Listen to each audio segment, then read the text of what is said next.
Bakunzi ba El Bishasha, amahoro neza aho muherereye mwese. Nizere ko mukomeye, nizere ko mumeze neza, nizere ko mubandanya mumina, ibisigaye n'amahoro. Uno musi nkuko mwoja mwabibonye kwamaze kubibona ingene amasanamu yitwa, nza kuvuga ivyerekeye amacakubiri ahagarikiye ku bwoko. Ubwoko biragoye kuvuga mu kirundi mugabo ni kiya kintu bavuga ngo racisme. Kiya kintu bavuga ngo racisme, jewe siniko mvuga ngo racisme ntibaho, muntahure neza cane. Racisme irabaho, hariho abantu bibaza yuko bari kibirengeye kubera ari umuntu w'umuzungu akiyumvira ko akuruta kubera ari umuntu w'umuzungu. Ivyo birabaho, birahanwa n'amategeko. Ni nkuko hariho umuntu aba yiyumvira yuko ari kibirengeye kubera ari umugabo bakabona ko aruta umugore.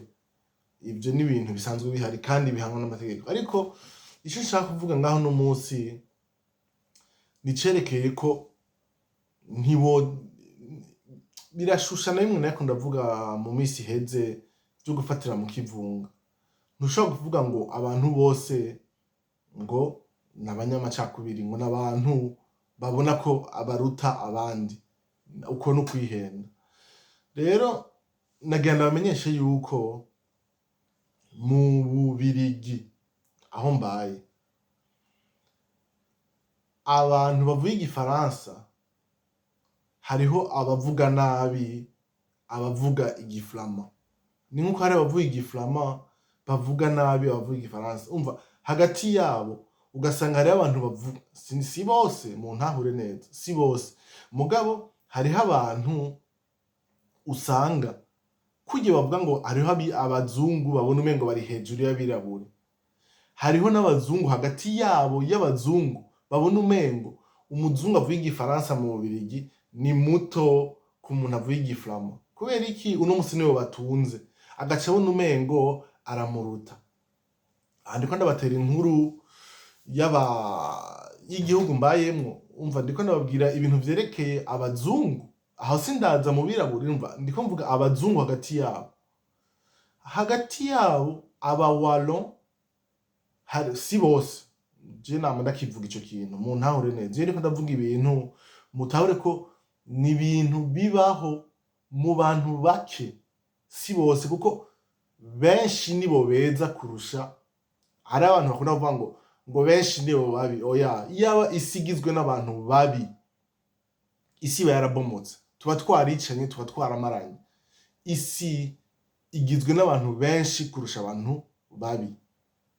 Abantu ahubwo bashobora kuba bahari ari benshi ni ba ntirumveko, bahora ntibavuga ijambo na rimwe, akavuga ati jewe ndabona urya ariko arashaka kwishira hejuru kurusha abandi, ariko singira ico mvuga. Ukihorera ukarengana, umunsi wawe ukabandanya. Bashobora kuba ari benshi, mugabo abantu benshi nibo beza kurusha abantu babi. N'ababi ntitujane ngo dufate mu kivunga, ni umuntu aba ariko yigenza nabi. Kwigenza nabi si ukuba mubi, kuko urashobora guhinduka ukigenza neza, ugahindura imyumvire, ugahindura ingene wiyumvira, ugahindura ingene wifata. Ivyo ni ikintu kimwe. Ariko rero ikintu nashaka kubabwira nuko hagati yabo nabo usanga bavuga igiflama. Urumva, hari mu Bubirigi bagabuye mu bice bitatu.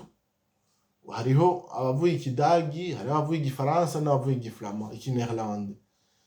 Hagati y'abavuga ikineerlande, hagati yabo abantu baba anverse birazwi, bariyemera yuko bari hejuru y'abandi bantu bose. Barakubwira ngo anverse ngo ni gisagara, ngo hasigaye hose ni parking. Aho n'igihe batavuze ngo hasigaye hose ni poubelle. Urumva iyarara. Ca wiyumvira rero ivyo bivugwa n'umuzungu aba ngaho onye, agaca afata ko mu gihugu ahasigaye hose ari poubelle canke ari parking. Murumva yuko ivyo genda bivuga iyo numvise nk'umuntu afatiye mu kivunga, canke nkabona umuntu yiyumvira ko akuruta kubera afatiye ku rukoba, ingene urukoba rwawe rusa, ubwoko bw'urukoba rwawe ingene wowe usa, je ndamufata ahubwo ko adaciye ubwenge. Babona yuko hari ahantu ataba aragera kugira ashobore kwiyumvira cane, kuko uno musi ibintu vyose dushobora kuba dukesha, hariho ibintu vyinshi vyatewe nuko baje muri Afrika hanyuma baraza baradukoroniza.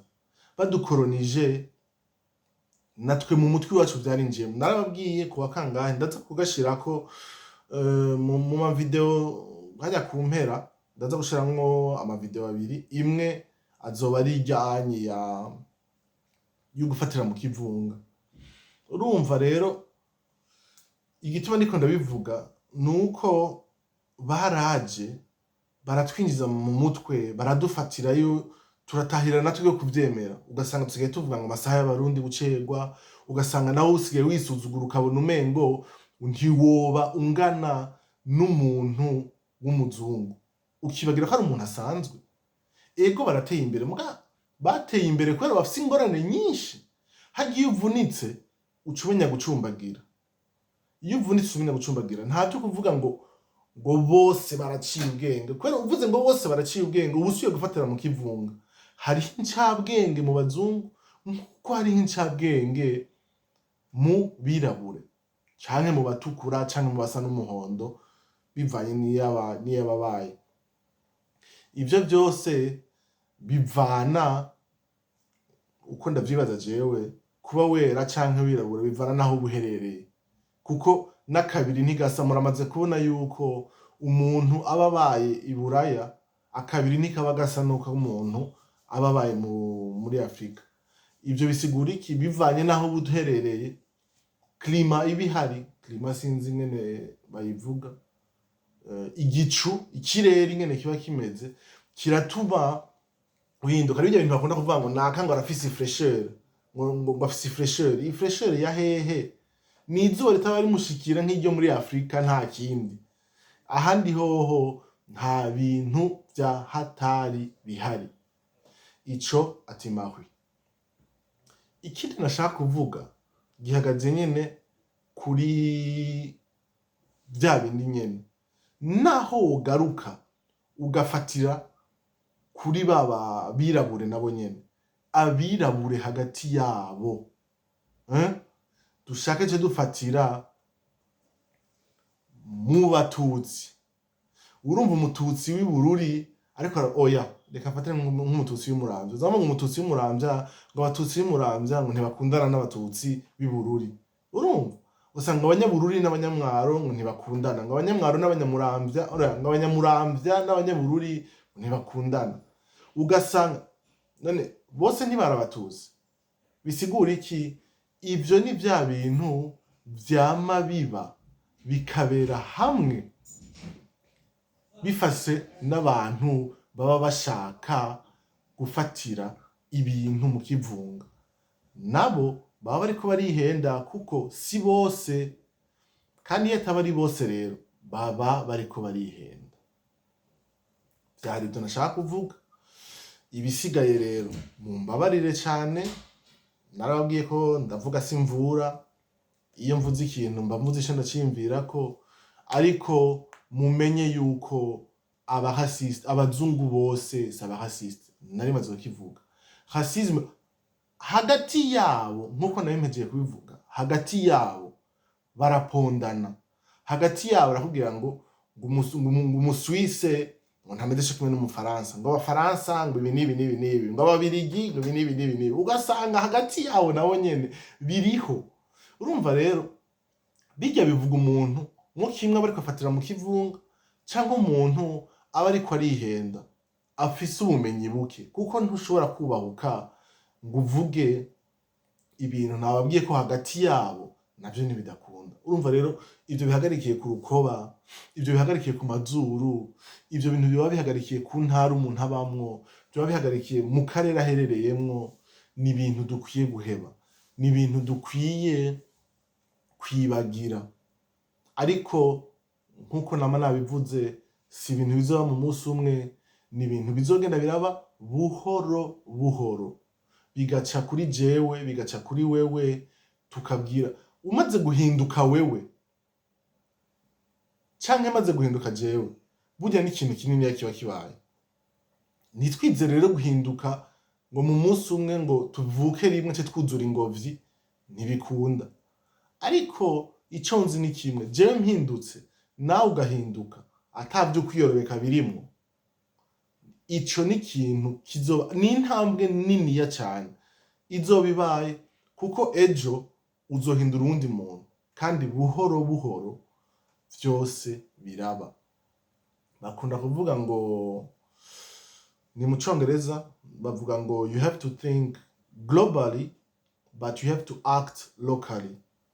Ndabishize mu Kirundi, naho traduire c'est trahir, naho gukura mu kinyamazuru ushira mu kindi kirimi, burya bavuga ngo you traduise ubu trahishije, kubera traduire c'est trahir, guhindura amajambo yashira mu rundi rurimi ubu uriko uravyica kenshi. Ariko ngerageje kubivuga, bavuga ati ni ukwiyumvira ibintu binini ariko ukagira utuntu duto duto, kuko utwo tuntu duto duto nitwo duhindura ico kintu kinini. Rero genda uhindure umugenzi wawe, umubwire uti bose ntibari raciste, genda umubwire uti bose si abanyamacakubiri, genda ubwire bose uti bose ntibameze uko. Tube turareka ibyo gufatira mu kivunga canke kujaniranya canke gufatira hamwe, ariko nyamukuru ni ugutahura yuko naho baba bari bamwe, bivuzwe n'umuntu atari we abivuga nabi. Mugire aho muba mwubahwe, mugire like, mugire share, mugire comment, mugire subscribe.